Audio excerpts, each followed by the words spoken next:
Okay, in this video we're going to look at creating an HDR image using 3 bracketed images. These were handheld, so we're going to see how that works out. If you've not watched any of my other videos, before I start a bracketed image, whether it be for stacking them as an HDR image or panoramas, I always take a picture of my hand. That was the first image, and then I take a picture of it when I'm done. And so everything in between are the bracketed images. So in this case here was one that I had already done already with this set of images. We'll come back to that. So we're going to click on this one, and this one. And those are the 3 that we're going to use. We'll right click, export, and as I've mentioned in the past, I use the Lightroom adjustments only because I like the way, or mainly, I'll put it this way, not only, but mainly because I like the way Lightroom utilizes the profile built into the Olympus lenses and camera. Okay, Aurora brought this in and it has the minus 3.1, 0, and 2.9 plus. Sure you click on alignment, and we're going to do create HDR. Okay, so it brought it in, it did some nice work with it. This was just the basic adjustments that it automatically did. So just for the sake of this, let's go in. As I've said in the past, I have a couple favorites and I keep adding to it. So this is the realistic and detailed. It seems to have done a nice job. It cleans it up.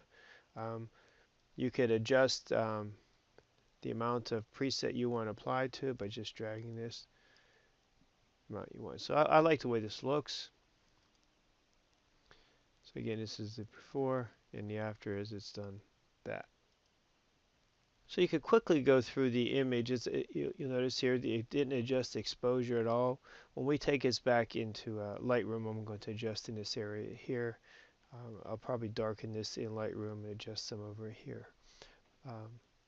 Again, that's because I like to use those tools. You could do some of it, if not all of it, here in Aurora. So we're going to go through here. There's a little bit of structure applied. You could get into here a little bit. You can see what it does. Quickly refreshes it. If you're not sure what it did, obviously here's your history. You see that it applied a little bit. If you want to denoise the image, here's your noise reduction here. Radiance if you want to give a little bit of a different look, and if you want to get some polarizing filter. There's no water, nothing really blue here, so this would not do much use. Glow. You can add a little bit of glow to the image. I wouldn't add too much to it. You could add a little bit of warmth to it. So let's see what we got without it. Just a little bit. It made a little bit difference. Not much really. And you can go here because this is way too bright for me. I like to darken this up, but I'm going to do this in Lightroom. So with that, I'm going to take this as the image. It worked out real well. It aligned. It's not too bad. Again, this was handheld with the Olympus 17mm, which is equivalent of 34mm. It's a f1.8 lens. So we're going to apply. We'll send it back to Lightroom. Okay, so this is how I brought it back in. And you'll notice it's a little bit crooked because, again, I was hand holding this. I didn't check the leveler that's inside of my camera. I should have. So we are going to straighten this out. So if you hit the R key, so your R is the same as basically your crop. And what we're going to do is, if you have your aspect and you have your angle here, this is straighten tool. So we're going to take and we're going to assume that when they put this mortar in, it's fairly straight. So we're going to click here. We're going to drag. We'll take us over to here. And we'll see if these are kind of like lined up. We'll see what we got. So that's kind of straight there, but it doesn't look right. So let's, I don't like the way that looks. Let's find something else that could be straight on here.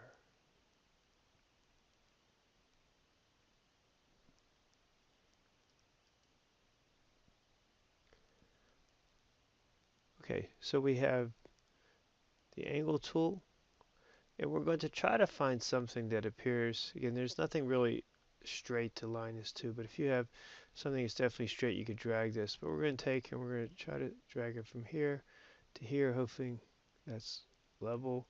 Release it, it adjusted a little bit, it looks like it's okay. If you had any pillars or anything that was vertical that you could line this with, you could use that. So let's just say, for example, let's undo that. Let's just assume that this vertical post here is upright. You could utilize that, but that doesn't to me look like it's straight. So let's go back and see what we have.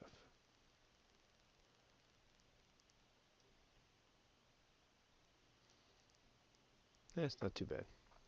All right, so we'll hit enter, and this is what we have for this piece. Now again, I mentioned this earlier, I want this slightly dark, so we're going to get the gradient tool, that's the M key. We're going to drag that up. If you hold your M key, and hit your M key, then you hold the shift, that's going to constrain it. So we're going to bring this up, and you'll notice that I really want this kind of dark in here. I want it just seems natural that this is going to be darker. So we're going to darken this a little bit. We could kick up the contrast if we want to bring something into it. I like my images slightly warmer, so if you want to warm that up a wee little bit, drop down the highlights some. And again, we're going to make it darker, so I'm actually going to bring some of the shadow down and clarity. So that doesn't look too bad. All right, so in here, just for the effect of it, we could darken this slightly so to really highlight this. So a couple things you can do. We could brighten this. So we have the radial filter. We're going to move this. We're going to do this really quick. Just to simulate the look like lights on there. So we're going to kick that up. We'll warm it up so it's a little bit of warmth temperature in there.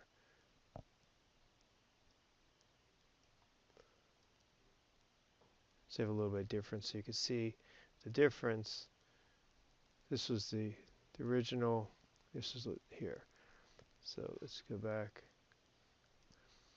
and we'll do the same thing on this side. Just quickly. Just for the video, we're going to do this kind of quick.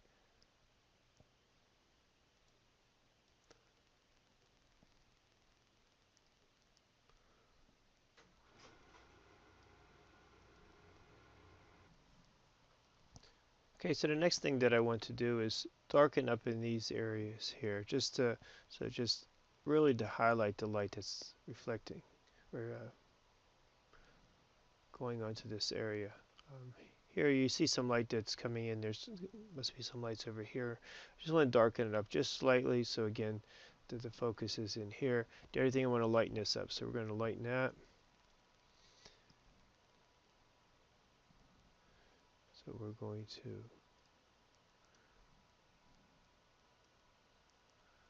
going to lighten this. Only the main reason I just really want to show that off, almost like if there's a light there. You do whichever way you want. You don't have to do anything. It's just sort of what I wanted to do. And we'll warm this up. Oh yeah, a little bit of contrast to it. Okay, so that's what that is. In case you're not aware, there's you can click here and it shows you your before and after. This is what it looked like when it came back in from Aurora, and this is what we have after we've made some of the edits with Lightroom. If you don't want it two different windows, you could actually go in and do a split and have left and right on there. Okay, so we'll go back to this, and I just really like I said, just want to darken this just a little. So we can go into the brush. Let's darken this down. And let's see what else we have. So we just apply a little bit of dark.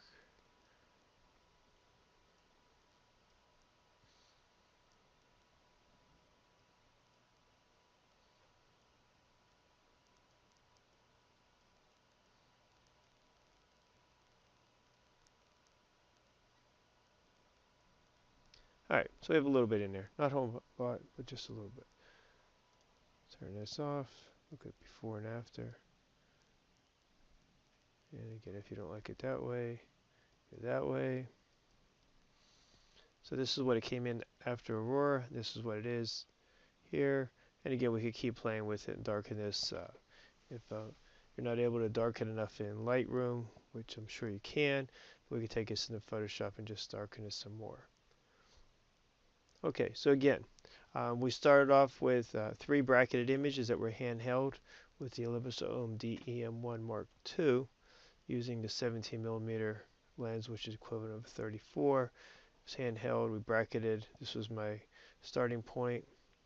The images that were in there. This was the one I did before. This is another one that we just literally just finished. So, looks very similar. So I hope you enjoyed this. Thank you for watching. But again, this is just one method on how to bracket. There's no doubt that if you're using a tripod, you're able to even do a little bit better because you can put timers and things on it. But I think it's a very nice image, an image that you could use for sending your family and friends for cards, whatever you like to do with it. Post it on social media and have others enjoy your work. So thank you for watching. Thank you for watching this video. Stop back for more tips and tricks using Lightroom, Photoshop, Aurora, and many other software applications to enhance your photography. Thank you.